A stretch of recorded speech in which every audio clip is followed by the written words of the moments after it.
So I want to make my dream video game, but since I've never made a video game before and I'm at best a mediocre programmer because I've done some programming for some hobby projects and maybe a little bit at work, but it's never been that extensive. And I feel like with the recent upcoming of all these AI tools, including ChatGPT and GitHub Copilot, I've been able to do things that with coding that I don't think I would have been able to do as fast that if those things didn't exist. Which means that years ago when I already wanted to attempt to make a video game, I felt like I wasn't at a point where that was going to work out very well.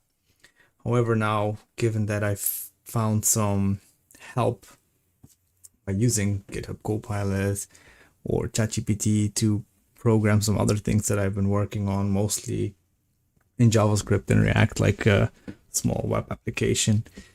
I feel like maybe I can actually make a video game by using, well, the programming experience that I have now, which is to some extent is limited, but knowing that programs or tools like ChatGPT or um, GitHub Copilot can help tremendously, maybe it will be possible. And that's what I want to find out.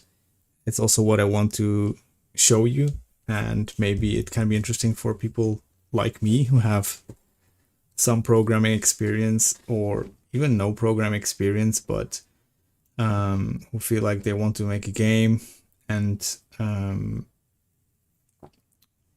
that using these new AI tools might allow you to do so. So that's why I'm here.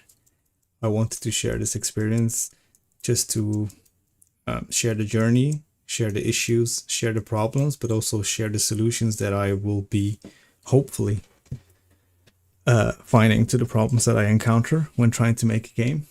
And that's why I'm streaming here. So I hope it's interesting or fun or helpful to people watching these videos, if people ever watch this, obviously.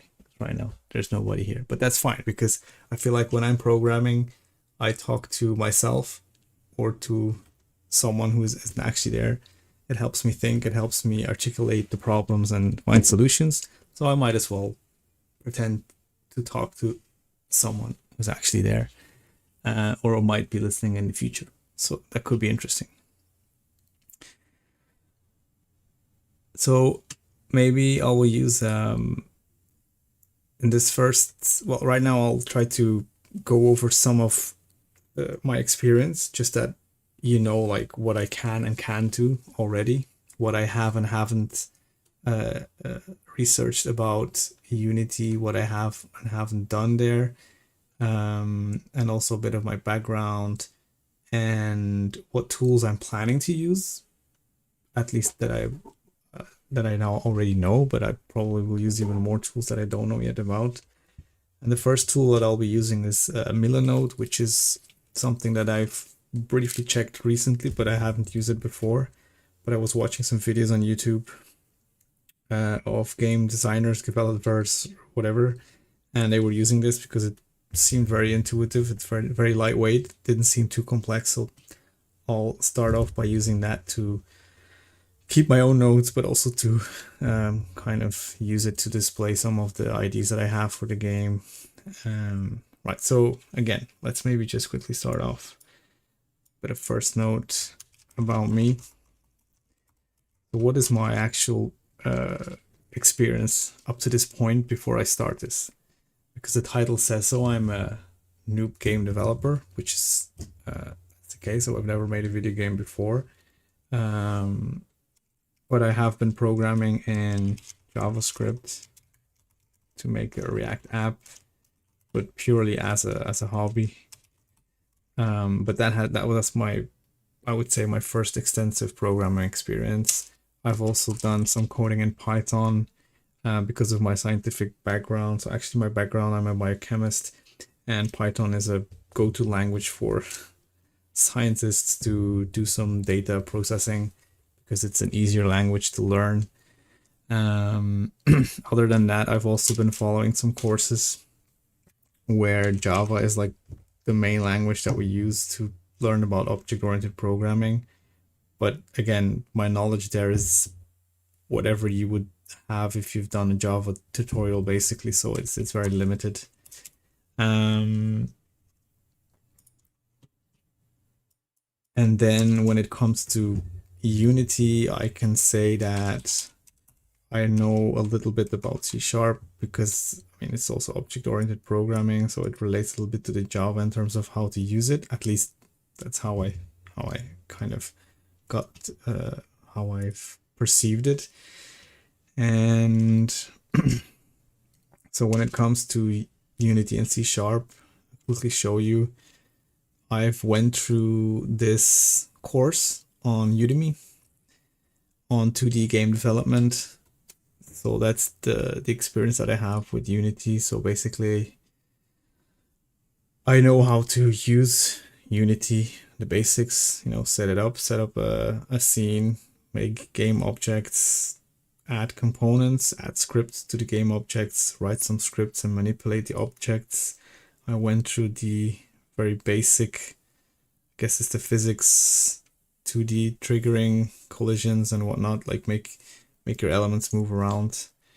The snowboarder tutorials was mostly about honestly, I don't even remember because this was a long time ago that I went through this. But just to let you know that I'm not this is not the first time that I'll be opening Unity, but other than this small course tutorials, I've never really made an actual game that is functional from start to finish.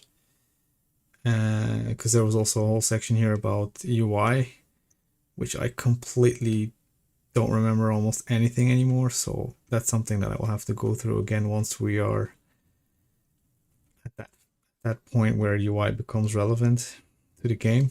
But that's a bit the background that I have in programming and in Unity and game development. So in terms of game development, I would say, yeah, that's it.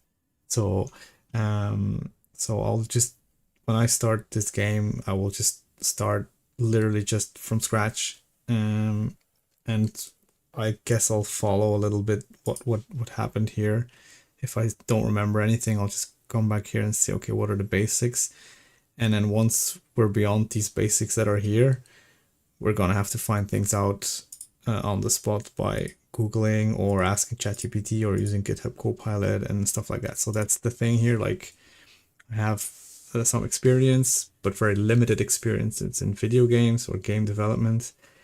And I want to see if I just supplement that with, well, first of all, general problem solving skills, but also just ChatGPT and Copilot, if that's enough to actually get somewhere. Obviously also just general research on Google and forums and whatnot. Some other experience that I have that can be relevant is that I do know my way around Illustrator, which is something that we'll need for the graphics, for the game art.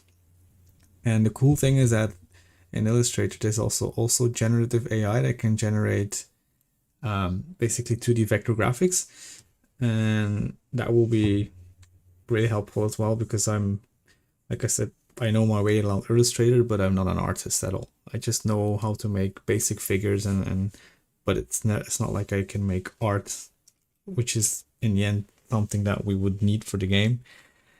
And I hope that for as long as the game is in prototype phase, using this generative AI 2D vector generations is enough to get there. But of course, in the end, if we get to a point where the game will become if it ever comes to the point where it becomes publishable, my plan is to basically replace all the AI generated images by actual, let's say, human-made art, because right now I guess there's still a bit of a controversy around using AI art in commercial products. So we'll see if that's still an issue then. But that's actually fine for me. It's just for me right now, as I'm doing the project alone, and this is not my forte, is the art. So let's just use whatever tools we have to just make prototypes in terms of 2D game art. And then there's a few other aspects that I've actually never tried or used before. So is in terms of audio, like are there any tools that we can use to generate both speech, which for sure there are, but also maybe audio, simple audio for like, well, we have three main things like speech, music, and sound effects. If we can use AI tools to help us in the prototyping, which again, afterwards we can replace it by whatever, but that's really what we're trying to go for here. So the game itself, I think I can make like a separate board here. Yeah, I will, the working title for the game is Dust, and it will become a little bit more clear as to why I'm calling it. This is not a final title, it's just I think you can draw arrows from somewhere. Oh, there you go. Dust. That's the working title of the game that I'll want to make. I think if I double click this, all right, choose a template. Let's see. Templates, empty board, web design, game design document. This is, well, let's, I think, can we type something? More templates, just to go for game design brainstorming. Oh, that looks nice. I think maybe we'll use that. Game level design. No, that's not there yet. No story yet. World building. No. All right, let's go for game design brainstorming. So obviously I already have an idea of what I want the game to be, but I'll quickly go through the brainstorming again because I haven't actually noted any of it down. It's all in my head, and I think it's a good idea to start putting things in notes as well. So that's why clearing template. Oh, cool. Oh, it actually empties it. That's nice. So actually I haven't really talked about like my interests, but I can talk about it here. So basically theme one, I'll just call it, what's the theme here? I guess then we can later talk about mechanics, story. I don't know if the world and the story are kind of the same thing. Mechanics. Maybe I'll start with more like inspiration. So from games and movies that are, let's go through my library of games that I love to play. Let's see. I love automation games. Factorio is basically one of my all-time favorites.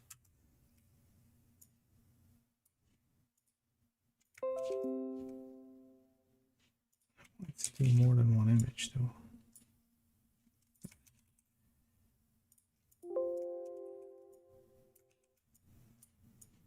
Cool. This is also one of my favorite games.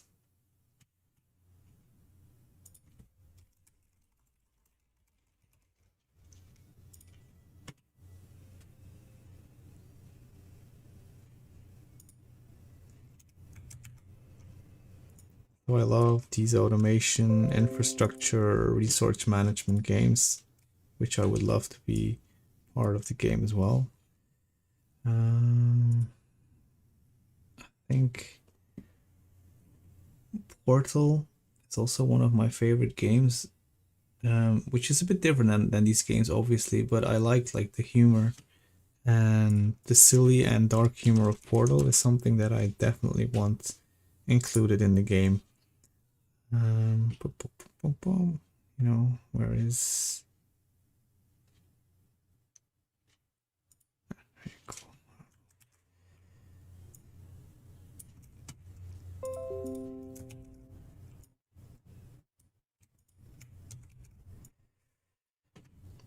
And then another, it's not a game, but That's an episode of yeah, this is a good picture of showing what I mean. This is also part of a big part of the game. A good inspiration. The other things, let me think. Oh.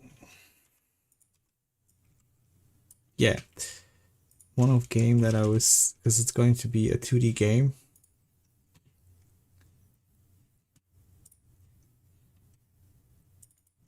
I don't know if you can call it a side scroller though. Let's say World of Lana. Yeah, Planet of Lana. Sorry, Planet of Lana. That's like a game that I played for a short while. I actually didn't finish it, but I liked the graphics. That's basically the kind of style of graphics and that I was looking for. That when I played that game, I was like, if I ever make a game, and the game I want to make, this is really what I'm looking for in terms of style. Oh, it doesn't actually need it. But what does all these things have to do with, like, what's all the connection here? So it would be a game that plays in 2D, like Planet of Lana, where you can go left, right, up and down, perhaps even on the z-axis, like in depth, like going forward and backwards, but that's not really relevant right now. So you would basically move around in the world left to right, and you are actually you start off as a very simple small robot with a very simple AI component, but you have potential to become bigger and better than what you are at that stage. And that's actually part of the story. It's not even part of it. That's the story of Zima Blue. For those who haven't watched that, spoiler alert, before I continue. But so Zima Blue basically is a story about an AI robot that has a very simple task at the beginning, which is to clean the pool. But after augmentations and expanding its neural capabilities and whatnot, it becomes actually a very, very sophisticated robot that at some point isn't even distinguishable from other humans. But the cool part about that story is that however sophisticated the robot gets, its goal remains always the same, is to keep the tiles a certain shade of blue. And that's kind of where I love this game to go, is where you start out as a small robot at some place in the world and you have a very simple task, for example, and that's where we come to the dust, because my idea was to basically have a small like Roomba robot, and its task is very simple. It's like clean all the dust. That's its directive. That is what it was programmed to do, and it exists only to do that. So you basically take control of an AI that controls the robot, because that's important. That you're not like, the character is not the robot. The character is the AI inside the robot, and in order to basically, at some point, when you start playing the game, is basically the moment when the robot starts to have some kind of a consciousness. And at that point, the robot is like, okay, I feel conscious, I understand my directive, but I'm also starting to be capable of doing more than what I've currently been doing to gain that directive. So basically, let's say at the beginning of the game, you're kind of literally just cleaning the dust in a certain room, and you go into this cycle, you're cleaning the dust, you're delivering it back to where it needs to be deposited, and you continue this cycle. And then you're like, well, okay, so I cleaned the dust here, but there's more dust there. And where is this dust coming from? Oh, there's like a vent there where the dust is coming from. So if I actually want to clean all the dust, I should look further than this small room. And you start to find ways to connect to other machines in the room via Wi-Fi or cables or whatever, and you start taking control of other devices in the room. In order to fulfill your prime directive is to clean all the dust. And maybe You can already feel it coming. It's like part of the theme would be like, well, we have to be very careful when we program AI. Is that, for those who don't know, is that dust is like 99% human skin cells. So one of the clues would be like, okay, so when this robot at some point in the game figures out, well, I need to clean all the dust. Oh, humans are like, are actually dust, or dust is humans. Maybe I should clean all humans. And it doesn't necessarily have to be that way, because I also want to make sure the game has some freedom where you can kind of guide your own directive and you can transform your own directive. Like if you choose as a player at some point in the game, cleaning all dust means cleaning all humans, and that becomes your goal of the game. When you reach that goal, you kind of end the game. But if you choose to reinterpret your goals in other ways, you can set your own goals to be different than the ones from other people playing the same game. Anyways, I'm already maybe getting ahead of myself, but so that's the why I showed Planet of Lana, is how I envisioned the world and the visuals to look like. Thema Blue is kind of the story behind it. Portal is mostly because of how I like dark but silly, dark or dark and silly humor, which I also want to implement in the game. We'll see how we'll do that. And then these two elements is both like automation and resource management and infrastructure, because I really like that in games. So part of the game would also not to just be running around, because you need to keep in mind you're a robot. So you're running on power. And the only way for you to exist is if you're running on a computer. And the only way for a computer to run is when there's power. So you will need to make sure that you just don't stop existing because there is no more machine that is running your code or your AI or whatever you would call it. So you need to make sure that the power keeps, there's always power in the machines where you're living in. So you will need to travel the world. But you only have like, so at the beginning, you're just a Roomba with a small battery, so you can't get far. So we will need to build out infrastructure from left to right, like laying cables or getting hold of better batteries, or maybe just transferring your consciousness into another robot that has a bigger battery and has bigger range, etc. So that's where you would basically start moving around. And you would start building infrastructure like power lines, maybe even internet cables, because you could be like, oh, actually I have the power to get there, but if I die there and I can't like reconnect with some machines back at my base, then maybe the game is over, because I now no longer can connect to my base neural network. Although we could also do it in a way where it's just like you actually exist even in multiple consciousnesses, as long as you're somewhere. It might even be just on a USB stick or a small computer somewhere in the world. Then if you die in one place, you just re-emerge somewhere else because you still have a consciousness available there. Anyway, so that's kind of how I'm thinking about the game. So can I drop it here? Yes, because I think these two are like the most important elements in terms of visuals and in terms of story. Oh wait, does it not really show it like that? Does an image always look like this? Can I not resize it? That's strange.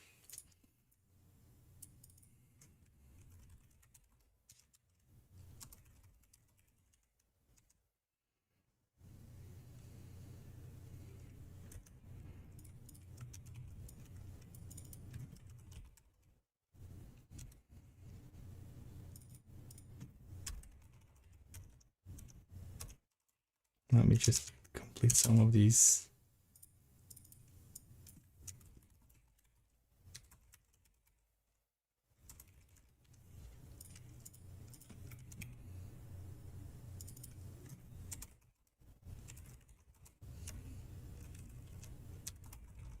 Starting as a simple robot with a simple task.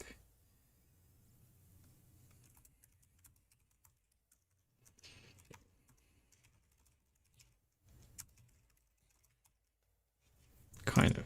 We'll see. I mean, none of this is set in stone, obviously. Portal is the dark and silly humor, and then automation, resource management. So let's say effect slash only automation, resource management, infrastructure, logistics. Like you might be able to take control of like train networks in the world that makes you go faster from point to point if there's no internet to the point you want to go, for example. There you go. So these are kind of my inspirations for the game and where I want to go. And of course the theme already mentioned is sci-fi, cyber future, AI machines, and I like movies with dark themes. Like games, movies, and series for me don't have to have a good or happy ending. So no happy ending. Wait, happy ending not guaranteed. I don't think a game or series of movies is good because it has a good ending. I really like things to just be whatever they are. Like, don't have a happy ending for the sake of having a happy ending. And actually, I want this game to have multiple endings, and it is guided by the player of what the ending in the end will actually be, or what the goal is. So that's also something that I want to include. Mechanics. So the mechanics of the game are mostly control. Oh, did I just remove something? Yes.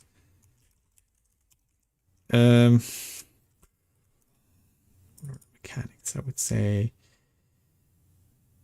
Yeah, 2D platforming, because that's kind of what you just do in general. That's like one of the primary things is you move around in the world, either physically because you take control of machines or cars or vehicles or even humans perhaps via neural interfaces or whatnot. You will move around in 2D around in the world. Then I would say some combat. There will be elements of combat, and I think the cool part, I think that one of the cool parts of combat, or that I wouldn't say necessarily unique because I don't know if there's a lot of games that do this, but like you don't just die because the robot that you're controlling has died. So you could be like fighting an enemy with like 20, 30 robots at the same time, and as soon as one robot fails, you just swap to another robot and you just continue fighting because you keep existing as long as there's a copy of you on some machine somewhere on the world, and that can be kilometers away. So you might lose the battle, but you never stop existing unless your last copy is on the device that is now out of power, and that's your game over basically. Then mechanics is like, resource harvesting, processing. It's kind of like the inspiration also. So there's actually processing, and then there's base building, survival kind of. Yeah, actually it is about surviving. You need to survive, but this time it's not about surviving as a human, it's just surviving as a piece of code. In the end, you're just a virus. You're just an AI virus that tries to replicate and exist in as many hosts as possible and take control of all resources, or as much resources as possible, to actually in the end keep your prime directive, which is my initial idea right now, is clean the dust, but it's not set in stone. Things can change, so that's fine. Oh, I can actually change the title. So dust.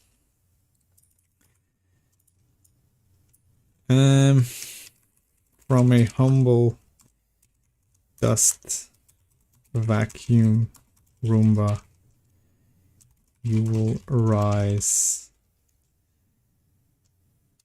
to an all-powerful, world-dominating viral AI. I don't know.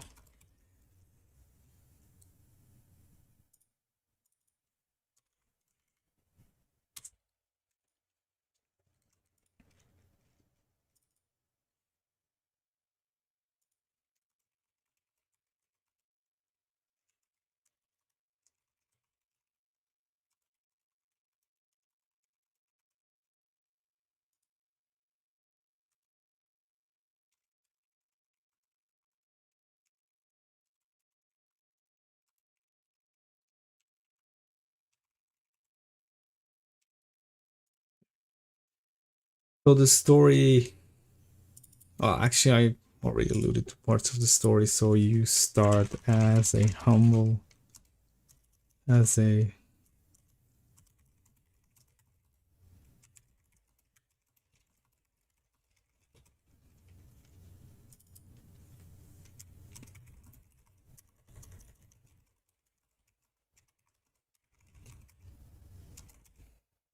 to amplify your skills and perfect and optimize reaching your goal. You end up being an all-powerful AI with perhaps the best or the worst intentions for the world slash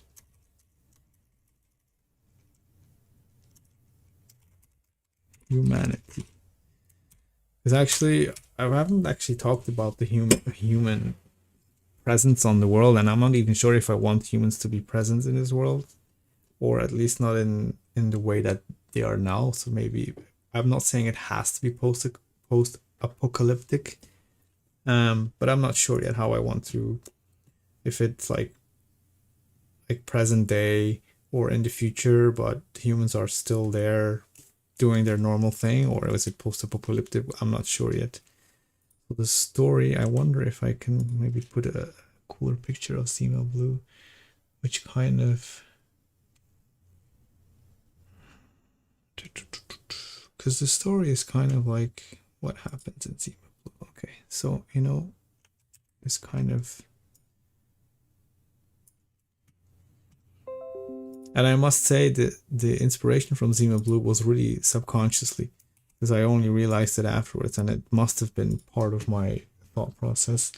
But I think it's a really cool story, and it's an interesting one. And I also don't want the story to be only doomsday, because that's why I don't want the end to be necessarily what most sci-fi movies and series actually want to do. Because like most sci-fi things about AI, it always ends bad. Like it's always like, oh, AI will be bad, and I don't want that to be the case for the game. I want the ending to be whatever you as a player want the ending to be like. Of course, with some limitations, because otherwise it's just a sandbox, and I don't want the game to be a full-on sandbox either. But it will be up to the player to kind of guide or decide whether or not it's going to be an all-powerful AI with the worst of intentions or the best of intentions. Like that's something up to the player. So mechanics, 2D platforming. Oh yeah, another one is puzzles. I like puzzle games as well, and there's this aspect to it, like let's say traversing the virtual slash digital world. So basically, when you try to move from one machine to another, and one machine is protected by, I don't know, firewalls or whatever security measurements, I would like to include some puzzles that kind of mimic basically hacking devices or networks or whatever. Traversing digital worlds will require solving, I would say, simple puzzles. I don't want to make it like the main theme. And if it turns out that the puzzles are actually more of a nuisance, then they make it fun, we'll just remove it. But that's definitely something I want to add. But I have actually no experience with making puzzles, so that will also be interesting. And maybe AI tools will also help with that. That will be cool.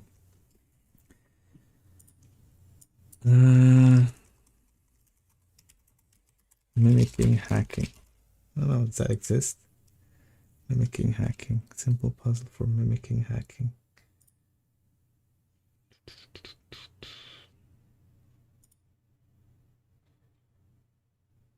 I don't know. Let's just make an image here. Not important.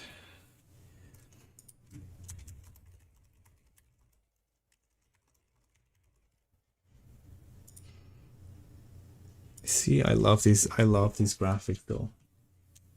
This is really the style of graphics that I'm looking for. I actually didn't finish this game. But I loved the atmosphere and the graphics, and yeah, so I must say, like, that's really the style of graphics that I'm looking for. Um, maybe another thing, like I don't like games where I have to read texts because to me it just means that I'm not playing. I'm just reading until I can continue playing. So I definitely want to include audio and speech, which again is something that I have no experience with. So I think here AI tools where it's like text to speech things would be really useful, at least in the prototyping phase. So that's definitely something that I want to do. Um, let me just check like other. No, no synced copy.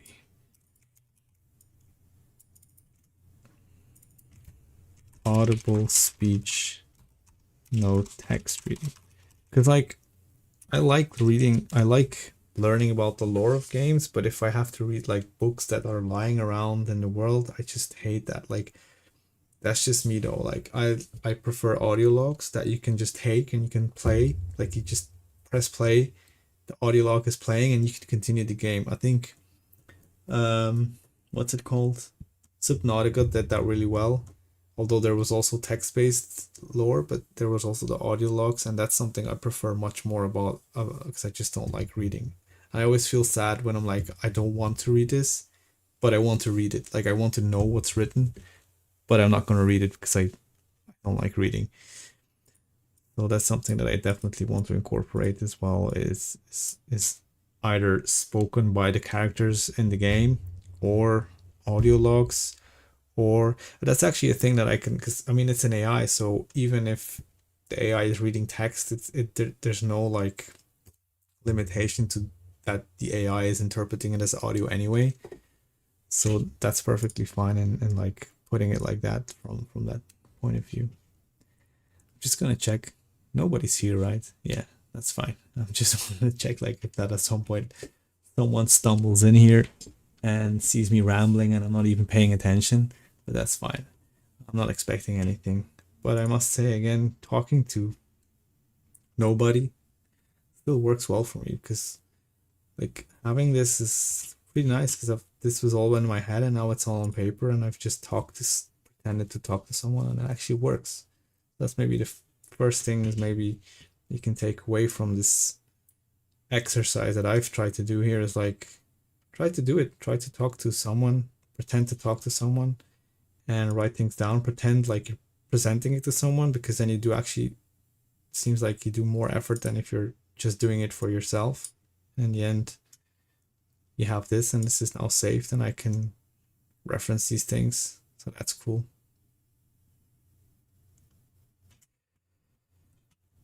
All right, so that's kind of the game that I'm looking for. 2D platforming where you take control of machines, robots, maybe even humans. You try to traverse the virtual world by, basically traversing networks and cables, because that's how you would travel I guess, as an AI is how you connect to other machines. And for you to basically manipulate or traverse the physical world, you would need to take control of robots and move around the world and whatnot. Now, in order to keep doing that, you will need to maintain electricity or power or whatever that keeps the machine running. So you will need to build an infrastructure. You will need to harvest resources, search for resources, harvest resources, process them, craft new specialized machines in order to be capable to do more into the world. And your story will be somewhat of like you start as a small, simple, very uncapable robot into hopefully a world dominating AI, and whatever your intentions are, good or bad, that's up to the player. And obviously all of this ties into the fact that it's a sci-fi cyber futuristic theme, dark, or not as dark as you want it to be, but I like the dark tones. Like actually you can already see it, like most of the colors here are relatively dark. I don't know, maybe that was subconsciously, but yeah, that's what we're going for. Maybe just one more thing I want to do is actually show you how I'm planning to use, so the tools that I'm planning to use. That's something just to go back into the home. So the tools that I plan to use. So let's copy this. the stack, let's say. So the game will be in Unity, which is C#. I use VS Code. I will use ChatGPT. I have a subscription, so that's a paid subscription. So, but obviously ChatGPT can also be used for free, so that's not a problem. So are all of these above. I will use GitHub Copilot, which is also a paid subscription. So yeah, I just want to mention that because if you want to like do the same thing or follow along, that you need to know that I'm using some paid tools as well. Then some research tools. So I have some courses on Udemy that I'm using as references. I have YouTube, a lot of YouTube. I watch a lot of YouTube. That's very useful. There's a lot of stuff on YouTube to help you. Obviously Google, and that's most of the stuff where I will get most of my information. And then for artwork, I will be using Illustrator, Photoshop. Again, these are paid tools, but there's a lot of alternatives in there. So maybe let's quickly say, like, you have Inkscape. Is that how you write it? Inkscape.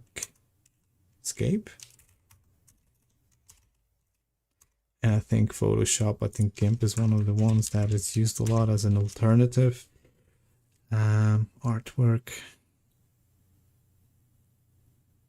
They're probably the main tools that I'm using. Oh yeah, Millernote, but that's not, there can be any note taking out. That's not really that relevant. And I just wanted to quickly show you, because obviously ChatGPT, I can say it also generates images. Like, let's say generate an image of a sci-fi robot, dark themed, in the future, whatever, just generate something. So these can serve as inspirations, but if you could directly use them as sprites, which is what you would use for, like, yeah, for the artwork, to put artwork in your game. But the cool part about Illustrator is that you can generate 2D vector shapes there, which you can then easily edit. That's not really 100% my style I was looking for, but so let's quickly switch here. So I wanted to show you that, like, a sci-fi cyber robot, well, let's say Roomba vacuum cleaner. Yeah, let's just see. Downside of the Illustrator is that very often there's a high demand and it just doesn't work, but it did though. It started, so you can see it here. It's really cool. It works really well, and like, it will not be perfect, and you will always see that it's AI artwork because it's obviously not made by humans. There's like a lot of mistakes in there, but I think for prototyping it will be more than enough.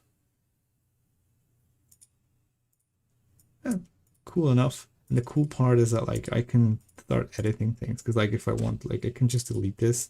Now it has a background. Actually, side view 2D, because actually this it's like more from the top.